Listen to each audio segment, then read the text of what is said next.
Happy Thursday, third grade. I am way in the back of the Enjoy book. I am on page 285 with a historical fiction story called Patrick and the Great Molasses Explosion. This story is historical fiction because it takes an actual event. There really was a huge explosion involving molasses, and we're going to read about it. But this author, whose name is Marjorie Stover, actually created some characters, the main character being a boy named Patrick, and placed him into this historical event, and it kind of brings it to life for us. So this really did happen in history in the United States, and I'd like to share this with you. So grab your Enjoy book and follow along to Patrick and the Great Molasses Explosion. I like the illustrations. It's like, I don't know if it's called cross hatching, but I feel like there was watercolor and then some kind of ink or pen or something scratching in the texture.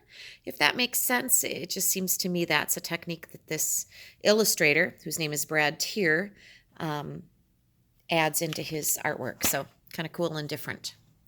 All right, so here's our beginning illustration. Patrick and his father. And now, I don't know if you've ever seen molasses in person. Molasses, if you have a bottle of it, you can buy it and use it to bake things like molasses cookies, is a very dark, thick, sweet, syrupy kind of thing. And it has a strong taste. It's not like pancake syrup. It's a little different than that, but you can use it in baking. There once was a boy named Patrick McGonagall O'Brien. He had red hair and freckles, and he lived with his mama, his papa, and his 2-year-old sister Mary in the city of Boston. Now, Boston is a city way out east in the state of Massachusetts, and it is on the water. Now, if there was one thing in this wide world that Patrick had a fondness and a craving for, it was molasses. He had molasses on his oatmeal for breakfast. He had molasses on his pancakes for lunch. For supper, he had Boston brown bread and baked beans sweetened with molasses. Still, Patrick had never had enough molasses to satisfy his craving. He was always trying to get another lick. When Mama filled the molasses pitcher from the tin pail, he was right there to run his finger along the edge and lick up the dribbles. One day, when Mama's back was turned, Patrick stuck his finger into the pitcher to sneak a lick. In his hurry, he tipped the pitcher over. Mama turned around just as the molasses poured out in a gooey brown puddle on the tablecloth. "Patrick McGonagall O'Brien, see what you've done," scolded Mamma. The red bun of hair on the back of her head waggled from side to side. She scraped up the molasses with a spoon, but not one drop did Patrick get. I don't know if you've picked up on this from the clues so far, but we have a boy whose last name is O'Brien and his second name McGonagall. Both of those names are Irish. And the red hair is also an Irish trait. So I'm pretty sure we have an Irish family, maybe even a family that's immigrated to the United States to live. So there you have it, an Irish family in Boston years ago. Every Sunday afternoon, Papa took Patrick for a walk down along the harbor to see all the wonderful sights. Horses and buggies clattered over the cobblestones. Now, cobblestones, I'm looking down in the illustration. I'm not seeing them yet. Cobblestones are where they'll make a street made of rocks or stones, and then they put concrete between them. Beautiful, cool streets, but they're not smooth. They're kind of bumpy. Newfangled automobiles tooted their horns. Overhead, a train clacked along the raised tracks. In the harbor, they saw all kinds of boats, freighters, steamboats, tugboats, and sailboats. Together, they stood on a freight-loading platform where Papa worked on weekdays. Patrick liked to brag that Papa could load and unload boxes and barrels as fast as the fastest man there, and maybe a wee bit faster. Wee bit is kind of an Irish phrase. In fact, my mother-in-law, whose parents were from Ireland, still calls people wee little people or wee ones or little ones. It's kind of an Irish thing, I think. Now, it looks to me like this boy is imagining drinking molasses out of the huge, huge, almost looks like a silo, a storage container for molasses. They always stopped in the stable to see the big Belgian workhorses that pulled the heavy freight wagons. Now and then, Patrick slipped a sugar lump to one of the horses. Papa teased Patrick that the horses liked sugar as much as Patrick liked molasses. The most wonderful sight of all, however, was a huge, enormous tank as tall as a 4-story building. The tank was made of big sheets of metal fastened together with rivets. Patrick could see the large round heads of the rivets pounded in neat rows along the seams. Painted in big letters on the round sides of the tank were the words, Purity Distilling Company. This giant tank was filled with molasses. Papa had said so. The very thought of so much molasses made Patrick's mouth water. Sometimes Patrick dreamed that he was seated on the edge of the tank with a giant straw, just sucking, sucking, sucking molasses all day long. So, huge tank. The rivets would be like kind of like the idea of a nail, only they would be big and huge and heavy duty to fasten these huge pieces of metal together to hold all of the molasses in. And he daydreams about just sitting up there and drinking molasses until his heart's content.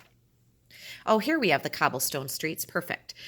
So you can see the stones, and they just kind of would make streets like that many years ago. If you travel out east to some of these cities, like Charleston, South Carolina, or Savannah, Georgia, for example, you will find these cobblestone streets. And it sounds really cool as the old horses and carriages clop along on the cobblestone. So that's what that looks like. And there's Patrick carrying a container. What is he up to? Well, one winter day when Patrick arrived home from school for lunch, Mama said, "Eat your soup and crackers and don't delay. I've a fancy, that means I'd like to, I have a fancy to make oatmeal molasses cookies this afternoon, but the molasses pail is empty. If you hurry, you can get it filled at the corner store before you go back to school." At the thought of molasses cookies, Patrick's green eyes, which is another Irish trait, green eyes, Patrick's green eyes twinkled. He slurped down his soup as fast as he could. He pulled on his cap, buttoned his jacket, and hooked the wire handle of the empty pail over his fingers. "Now mind," said Mama, "don't you dare stick your finger in for a lick, or not a single molasses cookie will you have." The sun was shining, and it was not a very cold day for the middle of January. Patrick ran as fast as he could to Mr. O'Connor's store. O'Connor is another Irish name. Whenever you see an O with an apostrophe at the start of someone's last name, that's most likely an Irish name. When the storekeeper saw Patrick swinging the molasses pail, he shook his bald head. "Sorry I am to disappoint you, lad, but the molasses barrel is empty. I'm getting a new barrel this afternoon. Come back after school and I'll fill your pail." Patrick walked slowly out of the store. His mouth was watering for molasses cookies hot from the oven. Then he had an idea. A few blocks farther on was another store, a bigger store. He had never gone there by himself, but he and Papa often passed it on their Sunday walks. The store was near the corner where they turned onto Commercial Street. He did not have time to go home and ask Mama, but Patrick was sure he could get the molasses and not be late for school. Holding tight to the wire handle, Patrick ran lickety-split. He ran so hard that when he reached the store, he stopped on the doorstep to catch his breath. At that very moment, a heavy, rumbling sound filled the air. Bang, bang, bang, boom, boom, whoosh. And I'm sure those sounds would have been a lot louder than that. But oh my gosh, what happened? There is the molasses tank. Look, it's split apart. And what's happening? All of the molasses is pouring out of the tank. Patrick rushed to the corner. What he saw made his eyes bulge. A great towering wave of smooth, shiny brown rolled toward him. It looked like It looked like it was molasses. The Purity Distilling Company's huge, enormous tank had exploded. People covered with molasses ran in all directions. People with their feet stuck fast screamed for help. Horses struggled in the sticky mess. Above all the noise and chaos, 3 long alarms sounded loudly through the streets. Now, this is a huge disaster. This wasn't just a small tank. Remember, it was 4 stories high. This is a lot of molasses pouring into the streets. All the while, the river of molasses rolled toward Patrick. Without stopping to think, he bent down by the corner of the building. Grabbing the lid off his pail, he held it out. The molasses poured into the pail, nearly jerking it from Patrick's hands. He pulled it back and clapped on the lid. The molasses spread up the side street and lapped around Patrick's shoes. Patrick turned to run, but he lost his footing in the gooey river. Down he went, his hand held tightly onto the pail. As he rolled over, a hand grabbed him. "Are you all right, boy?" A man with hair as red as Patrick smiled down at him. Strong hands pulled him to his feet. Patrick nodded as he wiped his sticky face with a sticky hand. Before he could even say thank you, oh boy, the man was gone. Patrick's shoes, his pants, his jacket, and his cap dripped with molasses. Patrick stamped off. Stick, unstick, stick, unstick. The terribly sweet smell of molasses filled the air. Around him, men shouted, women screamed, and horses neighed. Behind him, buildings crashed. Patrick, however, did not look back. He was too busy licking molasses. Lick, lick. He licked first one hand and then the other. Women called to him from their doorsteps. Patrick did not answer. With his thumb, Patrick wiped the molasses from his face. Lick, lick. He walked slowly on, the pail of molasses dangling from one hand. Stick, unstick, lick, lick. Stick, unstick, lick, lick. Patrick ran his thumb over his jacket. Lick, lick.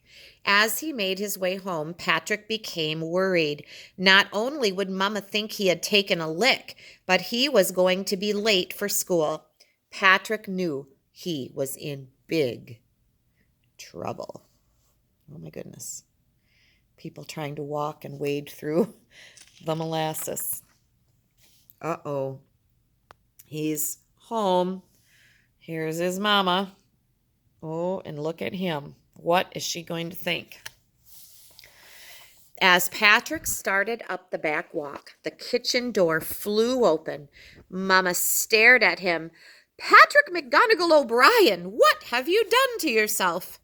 I fell in the molasses, Mama." He gave his fingers a quick lick. "What do you mean, fell in the molasses? You look as if you had climbed into Mr. O'Connor's barrel and licked it clean." The red bun on Mama's head waggled back and forth. Patrick shook his head. "Mr. O'Connor's barrel was empty, so I ran to the store near the corner of Commercial Street. Then I heard a terrible noise. Bang, bang, bang. Boom, boom, whoosh." Patrick waved a sticky fist in the air. "I ran to look. What do you think? The Purity Distilling Company's great big tank of molasses had popped open. The molasses rolled down the street right at me. I filled my pail and came home as fast as I could." Mama's face turned bright red. "Patrick McGonagall O'Brien, 'tis bad enough that you are covered with molasses and late for school. Now you make matters worse by telling the silliest lie I have ever heard." "It's true, Mama, every word," cried Patrick. "I held out my bucket and filled it in the molasses river. If I hadn't fallen down—" Mama grabbed him by the ear. "I never saw such a sticky mess nor heard such a tall tale. Come along and not another word out of you." So apparently his mama is having none of this.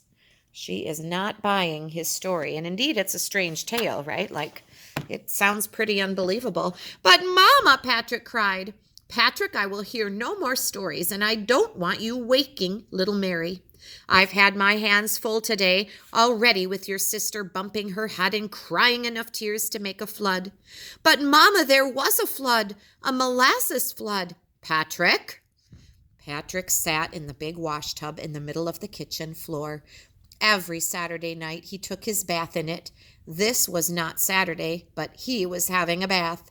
Mama's hands were not very gentle as she washed his hair and his neck and ears. My goodness, there's even molasses on the back of your head. How did you ever get into such a sticky mess? Patrick tried again. 'Tis like I told you, the big tank of molasses over by Commercial Street. Mama's eyes flashed like green lightning. No more of that, she scolded and rubbed him dry with a rough towel. She handed him his nightshirt. It's into bed with you, and there you'll stay until you're ready to tell the truth. Patrick opened his mouth and then shut it again. Mama was angrier than he had ever seen her, angrier than the day he had spilled the molasses pitcher on the table. Patrick shook his head. He had told the truth, and she wouldn't believe him. Sadly, he crawled into bed. Oh dear, so here we are. He's getting his bath in the old wash tub. And she is not looking pleased, is she? Mind, when you're ready to tell what really happened, you can come out, said Mama as she closed the door. Patrick pulled the covers up tight. He felt terrible. What could he say? He shut his eyes to think better. Soon he was fast asleep.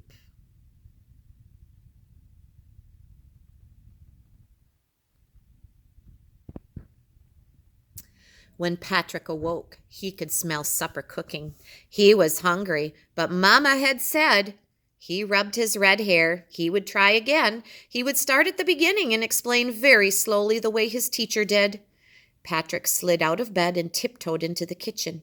Mama was sitting at the table feeding Mary her porridge, which is kind of like a breakfast cereal, like oatmeal or maybe maltmeal or cream of wheat, something that they would eat that would be similar to that. Patrick stared at his sister. She had a bump on her forehead, half the size of a hen's egg. Mama looked at him sternly. Are you ready to tell me what really happened? She asked. Patrick swallowed hard and nodded. I took the molasses pail and went to Mr. O'Connor's store, just like you told me to, Mama. But Mr. O'Connor's molasses barrel was empty. He took a deep breath. So I ran as fast as I could to the store near the corner of Commercial Street. I was sure I could fill my pail and not be late for school. Only... Patrick shook his head. He suddenly realized that if he had not seen that flood of molasses, he would not have believed it himself. Only what? Insisted Mama. Patrick looked hard at his mother. Mama, what would make a great big tank like that pop open? Mama shook her head. It couldn't. That's why your story is so silly. But if it did, Patrick continued, think what an awful mess it would make. Horses and people would get stuck in the molasses. Patrick, stop pretending and tell me how you got in such a mess. Papa will soon be home and... Uh-oh. He's home. And look at him. Remember, Papa worked down by that molasses tank. Papa! I forgot about Papa! Patrick's face turned white beneath his freckles. I wonder where Papa was. Papa? Papa's at... Mama stopped short. Before she could say another word, the kitchen door opened, and Papa stepped in. At least Patrick thought it was Papa. From head to foot, he was streaked with molasses. His face and hands were copper-colored, and his black hair and his clothes were all sticky. Papa closed the door behind him, and the heavy, sweet smell of molasses filled the kitchen. Mama gave a loud cry. Papa stood there, trying to wipe a sticky hand on his sticky trousers. Trousers are pants, by the way. Did you hear what happened? He asked. Mama just stared as if she could not believe her eyes. The Purity Distilling Company tank exploded, said Papa, and the tank was filled to the very top. 2,360,000 gallons of molasses poured out, over the people, the buildings, and the streets. Mama gasped and her green eyes opened wider. I was sitting on the loading dock eating my lunch, Papa went on. All of a sudden, I heard this terrible rumbling and shots that sounded like a giant machine gun being fired. Only it wasn't a gun. The rivets that hold the molasses tank together popped off like buttons off my jacket. The next thing I knew, one side of the tank had blown clear into the north side park. 14,000 tons of molasses poured out, covering everything in its path. People, horses, wagons, cars, buildings, and even a piece of the raised train track. Papa looked at Mama. Would she tell Papa she didn't believe him and send him to bed? No, Mama was speechless. Papa stuck out a sticky shoe. Have you ever tried walking through molasses? It flowed into buildings and flooded basements. I worked all afternoon helping people and horses get unstuck. People from all over the city helped. Papa rubbed a sticky ear. It's a wonder you didn't hear the explosion way up here. Mama shook her head weakly. Oh dear, that must have been when Mary bumped her head. She set up such a howl. Mama looked from Papa to Patrick. To think I wouldn't believe. Oh, Patrick, my boy, if you like, you can pour molasses all over your supper tonight. Patrick drew a deep breath. The heavy smell of molasses filled his nose with a sickening sweetness. His tummy felt strange. Thank you, Mama. But for once I've had all the molasses I want.